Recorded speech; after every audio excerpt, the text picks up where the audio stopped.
I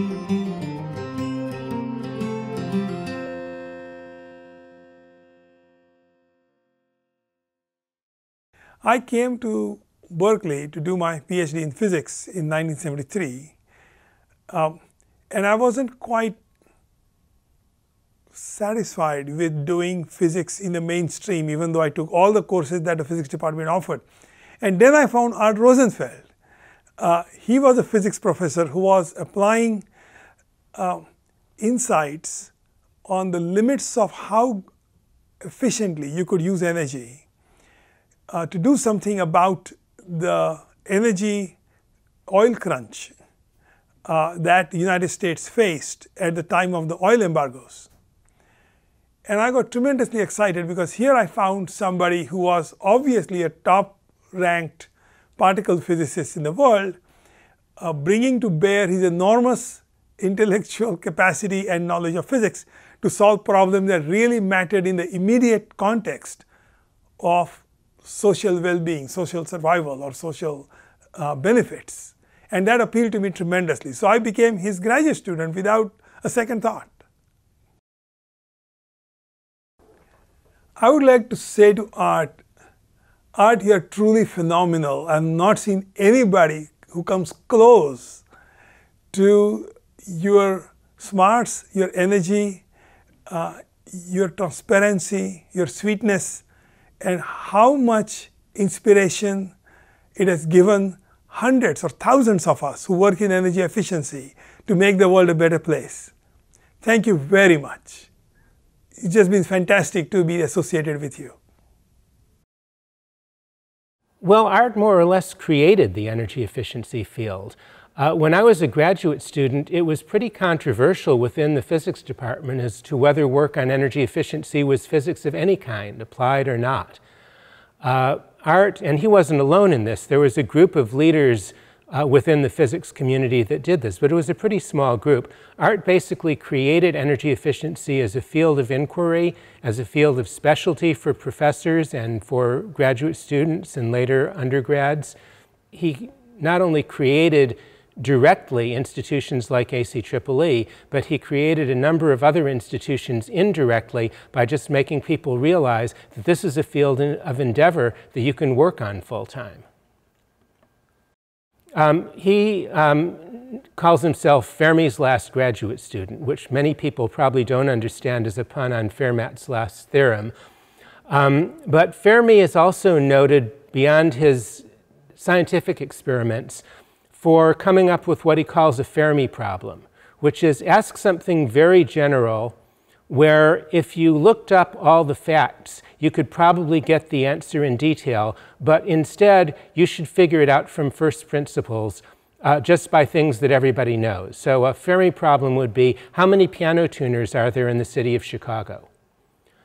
Well, how would you know that? Well, how many people have pianos, and how often do you think they need to be tuned? So you start working through some very simple math, and you can come up with an answer that might be off by a factor of 2 or 3, but at least is going to get you in the right ballpark. So this is the kind of thinking that I've found extremely helpful in the energy efficiency field, is you get some new issue. First, you solve it as a Fermi problem. You try to get what's the ballpark of the answer? What looks clearly wrong? Because Fermi problems solution may not tell you what's right, but they're sure as heck going to tell you what's wrong. I think the thing I'd most want to say is thank you for the inspiration and the teaching that you've given me. I don't think this is the first time I've said that to you. I sure as hell hope it isn't. But now you have it on film. And so I worked with him. He was still a physicist then, at least nominally. He had come back from a Princeton summer study on energy efficiency, and he was beginning to lean toward maybe he should switch careers. But it's a huge, huge change to move away from physics, high energy physics, and into energy efficiency. And I think his colleagues all thought he was nuts. I even heard one of them saying, I thought he was nuts. But he did it. He brought it off. As we know, he had a tremendous influence on it. I have another early memory of Art when sitting with Art and his then graduate student, David Goldstein. And we were talking about how could we measure the implications of efficiency standards on electricity demand in California. This was before anybody had considered how to model that. And Art and David were hard at it. David came up with a back-of-the-envelope model. I said, you guys are crazy. He said, no, we got to propose to do it. They were physicists. They had no right to do these economics models, except the economists were really screwed up on this one. You know, they missed a key point about the physical nature of the problem, and Art and David saw through it. And actually, we won a contract, and the whole thing made quite a substantial difference. And that's kind of characteristic of Art, you know, just taking it on and saying, yeah, we'll find a way. Jimmy Carter, for reasons that always have mystified us, decided that he would propose the Synfuels Corporation, a $100 billion corporation. And Art was outraged. Something must be done again. And so one of the things they came up with was, well, let's start an you know, the coal companies have their advocates. Let's see what we can do about getting some energy efficiency advocacy. And out of that grew a group that focused on getting ACEEE organized, incorporated, and eventually funded. Art was the guy who found the first money. He arranged a grant from the MacArthur Foundation. There are many things I'd like to say directly to Art. Most of them have to do with how deeply I appreciate his contribution, how much I appreciate his mentorship, and how highly I value his friendship. He's a very, very special man. Art, I love you a lot. Yeah, so there's this great old story about Art and David Goldstein. So when David was Art's graduate student in the late 70s, they were talking a lot about energy efficiency and causing a lot of trouble for the utilities. And it resulted in PG&E's president, Sibley, calling the UC president and saying, I want you to fire these guys, David Goldstein and Art Rosenfeld. And the president of the university said, well, David Goldstein's a graduate student. He pays us. We don't pay him. And if I could fire a physics professor, it wouldn't be Art Rosenfeld. There are other ones that I'd get rid of first. Well, Art, it's been an amazing experience knowing you and working with you. And even more, you've been an inspiration to everybody in this room. You're surrounded by 1,000 of your closest friends whom you've inspired and provided leadership to. And it's just been an honor to know you and work with you. So in the summer of 1981, I got a call from my advisor when I did a master's degree at Princeton saying, there's this brand new organization that is ready to open an office in Washington, D.C. And would I like to work for the organization and be the first employee and help get the organization off the ground in Washington. And that organization was ACEEE. And so I soon got to know Art Rosenfeld, who was the main force and inspiration for the organization and a great supporter of the organization, and started to work with Art back in the early 1980s. I just want to thank you, Art, for your guidance, your leadership, your inspiration. It's been, I've had some great mentors, other professors and researchers, Jose Goldenberg, Amelia Reddy, Bob Williams, but Art Rosenfeld rises to the top. I was a commissioner with the California Public Utilities Commission 2005 to 2010, and Art was a commissioner at the California Energy Commission. And we were asked to go on a study trip to China and India, which we did. And as we were flying over to China, and I'm ready to, sleep for the night, up comes Art next to me and says, I've made arrangements that the person who was sitting next to you is going to take my seat. And so we're going to be able to really work together on this trip. You know, Art,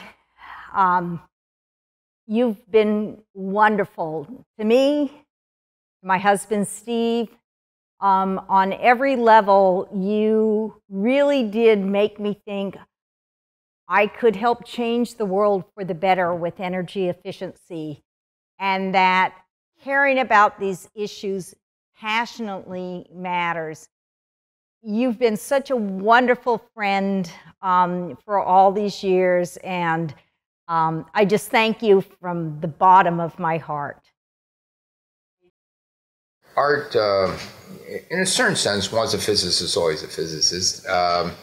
And if you look at how Art goes about doing things, it was full of calculations, what we used to say back of the envelope calculations. That's something Enrico Fermi was a master at, and Art was Enrico Fermi's last graduate student. And I think most, or virtually all, if not every really good physicist loves to do back of the envelope calculations. It's an estimate of what's going to happen. Art, as you know, I've been a great admirer of yours these many years. You know, I wish you the best. Sorry I can't be there, but in some small measure, I'm following your footsteps. And thank you for all you've done for energy efficiency, for sustainability, and being an inspiration to numerous generations that followed after you. Thank you.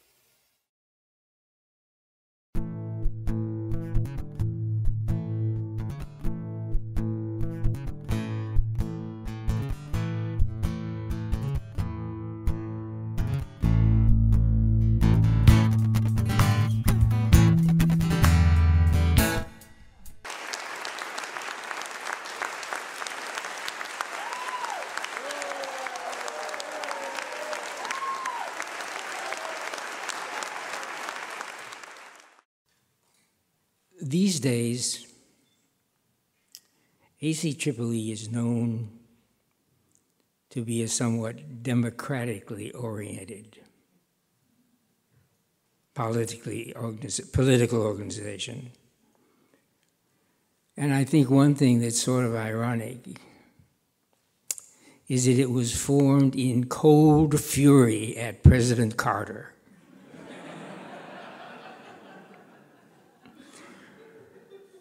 Who was a good engineer and was keen on solar, but in his first budget he proposed Carl mentioned this, $88 billion for alternative fuels.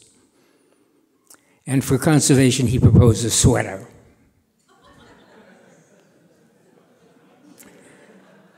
So we decided it was time to do something.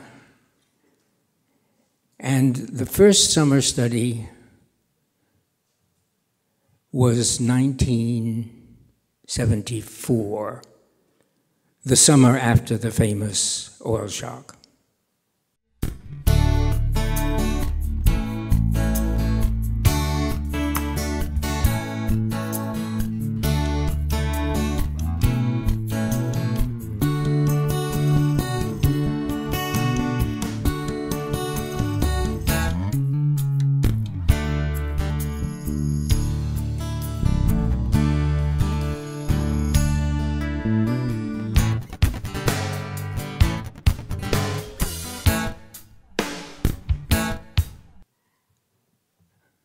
This story about PG&E being annoyed with us has some history which is interesting.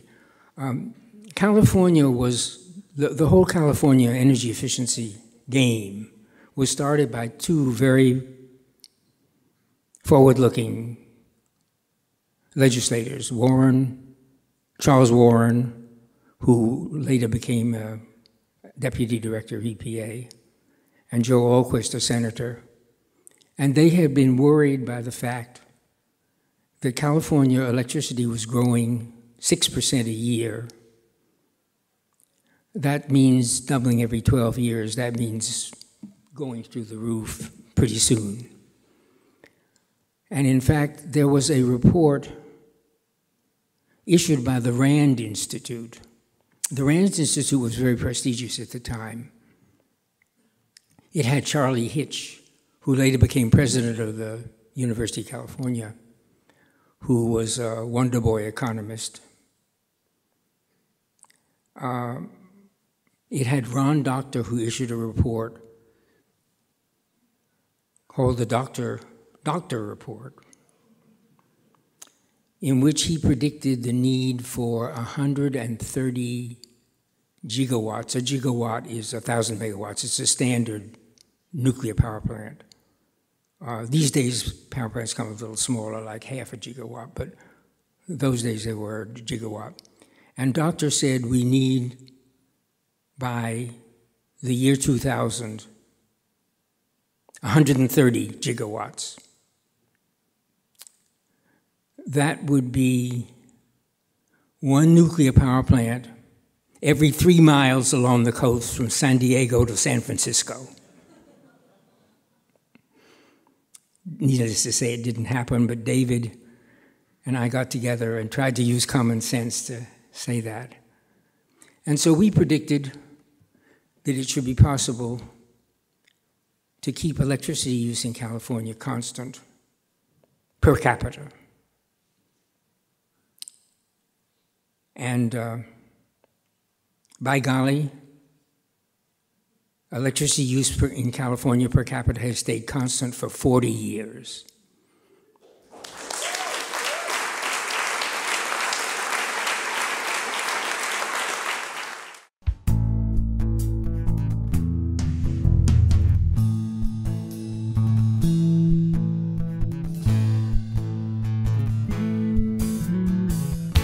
And then there was Steve Greenberg, who's sitting in the front row, who invented the Rosenfeld effect, which was that I went to France for a year on sabbatical.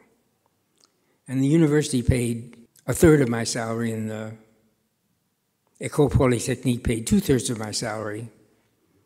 So the university saved 2/3 of a salary, except when I came back, the building engineer in Building 90 said, "Oh God, you cost us a lot of money." And I used to turn out the lights. It was easy to turn out the lights because all the lights were at one elevator switch, one switch by the elevator and the stairs.